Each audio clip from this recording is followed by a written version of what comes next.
Deus, a misericórdia e nós. Hoje o Evangelho nos trouxe o capítulo 15 de São Lucas, que são as famosas parábolas da misericórdia. E nós somos chamados a olhar as três em conjunto, embora é claro que a parábola do Pai misericordioso, do Filho pródigo, é aquela que mais nos encanta. Mas hoje nós somos chamados a olhá-las as três juntas, para entender que participar da alegria de Deus, que agora por meio de Jesus acolhe e salva os pecadores. O Evangelho de Lucas também é chamado de o Evangelho dos grandes perdões.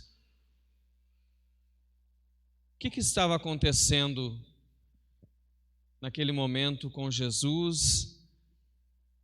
Por que é que Jesus conta essas parábolas? Ele as conta porque enquanto Jesus acolhia os pecadores buscavam Jesus, querendo ouvir a sua palavra, querendo mudar de vida. Havia um outro grupinho ali do lado, chamado de fariseus e mestres da lei. Eles estavam sempre atrás de Jesus, não porque acreditavam em Jesus, mas para poder julgar e condenar Jesus. E quando eles veem Jesus acolhendo os pobres, pecadores, indo à casa deles, comendo com eles, eles ficam escandalizados. Quem eram os pecadores daquela época para o judaísmo? Os pecadores eram pessoas, segundo eles, de uma conduta imoral. Pessoas que viviam uma vida não de acordo com a lei de Deus. Pessoas que para ele eram impuras, né? Pessoas que não podiam se aproximar do sagrado, da religião, das coisas de Deus. Mas, por estranho que pareça, são esses que querem se tornar discípulos de Jesus. São esses os que querem ouvir Jesus com um coração aberto. E então, para mostrar aos fariseus, aos mestres da lei, a necessidade da misericórdia, que esse é o plano de Deus, Jesus conta três parábolas. A primeira, da ovelha perdida e as 99, que são deixadas pelo pastor no rebanho, e ele vai atrás, procura até encontrar esta ovelha. Olhando um pouco friamente, né? Algum pastor faria isso no tempo de Jesus? Não, não faria. Porque nenhum pastor deixa um rebanho com 99 que pode ser assaltada, né? Que pode o lobo entrar, né? Os animais ferozes entrarem e matarem mais ovelhas. Ninguém deixa as 99 para ir buscar uma que se perdeu.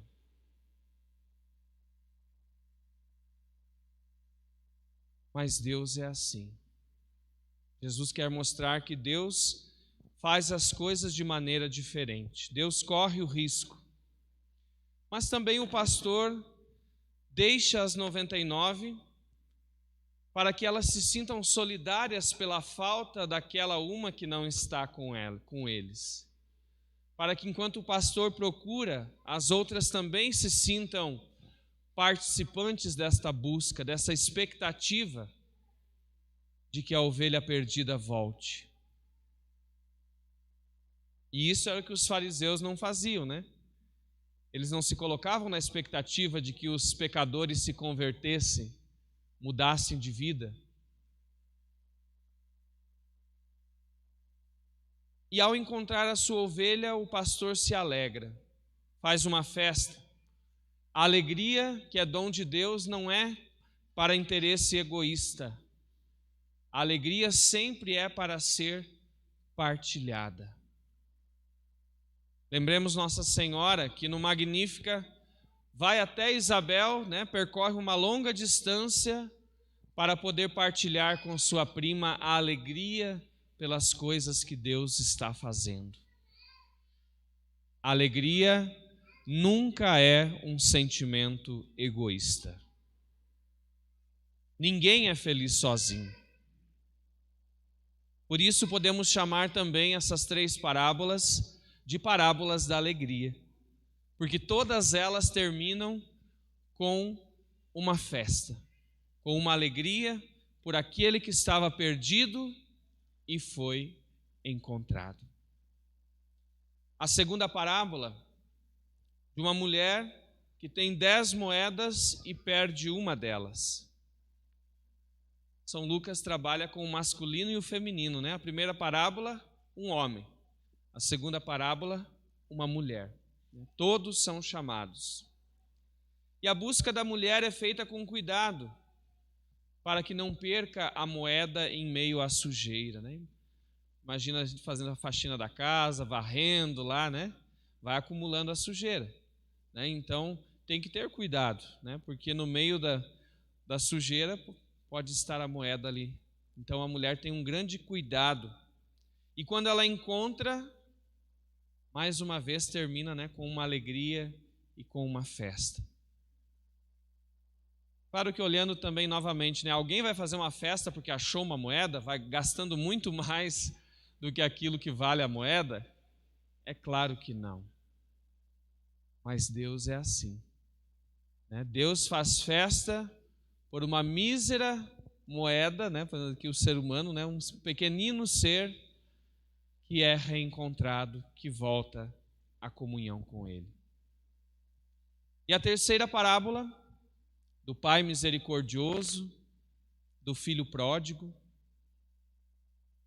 Nós somos chamados por Lucas a entrar nessa parábola, a ver que essa parábola acontece no nosso coração. Muitas vezes na vida nós somos o filho pródigo, sai, se afasta de Deus. Talvez algumas vezes na vida somos o filho mais velho, coração duro, que não perdoa, que não tem misericórdia com o próximo. Mas principalmente somos chamados a nos espelhar no Pai, o Pai misericordioso, que é Deus. O filho mais novo, ele pede a herança. E no judaísmo, pedir a herança era um pecado gravíssimo. Significava que ele não queria mais o seu laço de sangue. Ele não queria mais pertencer à casa do pai. Ele estava negando as suas raízes. Este filho pede a herança.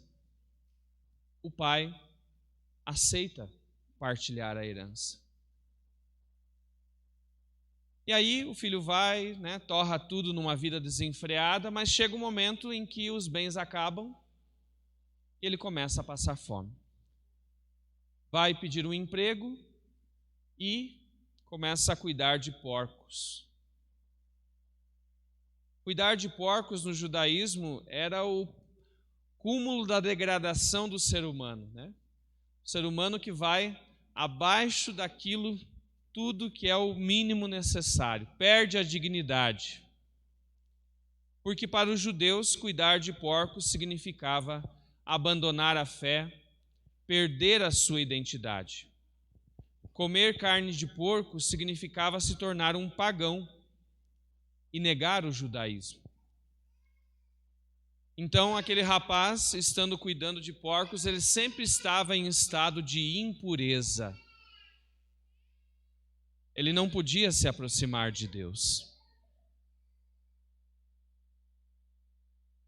E, aliás, ele estava abaixo dos porcos. Ele chegou a um estado de degradação tão grande que nem a comida que os porcos comiam era permitido a ele comer. Mas nesse momento de calamidade, de solidão, de fome e de abandono, esse momento faz com que o rapaz retome o juízo. Acabou a ilusão que ele criou, a fantasia. E ele sente saudade de casa. E aqui nós vemos como se realiza aquele ditado, né? Ou se aprende pelo amor, ou se aprende pela dor. Tem dois caminhos para aprender.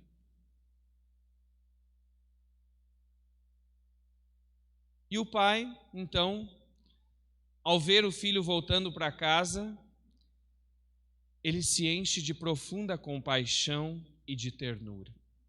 Este pai não tem mágoa, este pai não tem rancor. Pela lei judaica, o pai poderia entregar esse filho à morte. O filho rebelde é punido com o apedrejamento em praça pública, até matar. Mas esse pai não tem esse sentimento. Esse pai está sempre esperando o seu filho voltar. Com isso, Jesus quer mostrar o excesso do amor de Deus. Esse Deus que vai além de todas as normas, todas as ofensas, todo o orgulho ferido, para vir até nós com misericórdia. E o pai diz: trazei a melhor túnica. O filho queria ser tratado como um empregado, porque ele sabia que perdeu o direito dentro da casa, o direito de filiação. Mas o pai não quer nem ouvir essa história. Manda trazer a melhor túnica, a melhor roupa, era a roupa dos filhos, né, do patrão, dos seus filhos. Então, a dignidade de filho é restabelecida. O pai manda: coloque um anel no seu dedo. O anel significa autoridade. Coloque uma sandália nos pés dele. A sandália era o distintivo de uma pessoa livre. Os escravos não usavam sandálias, mas os livres, então, a sandália era um sinal de liberdade. Ou seja, esse filho é restabelecido plenamente na sua dignidade. Mas nessa história tem um filho mais velho. Um filho mais velho que não reconhece mais o irmão e que não tem um coração semelhante ao do pai. Ele não quer entrar para participar da festa. Com isso, São Lucas quer nos colocar para a gente pensar também como nós nos colocamos diante de Deus. Nos colocamos como o filho mais velho, que merecia, que achava que tinha direitos de cobrar do pai certas coisas, e assim desprezar os outros? Como os fariseus, né, que se consideravam, pelos seus méritos, né, pelo seu esforço de viver a lei de Deus, se consideravam acima de outras pessoas? Ou será que nos colocamos com atitude de gratidão, acolhendo a todos? Lembrando aqui o Papa Francisco, né? Todos somos, ele inventou uma palavra que se transformou em verbo, né? Todos somos misericordiados. Ou seja, todos nós somos alvo da misericórdia de Deus. Ninguém tem merecimentos para cobrar. Tudo é graça de Deus. Essa é a postura, né? Perceber que todos nós somos alvos do amor de Deus. Tudo é Ele que dispõe para nós.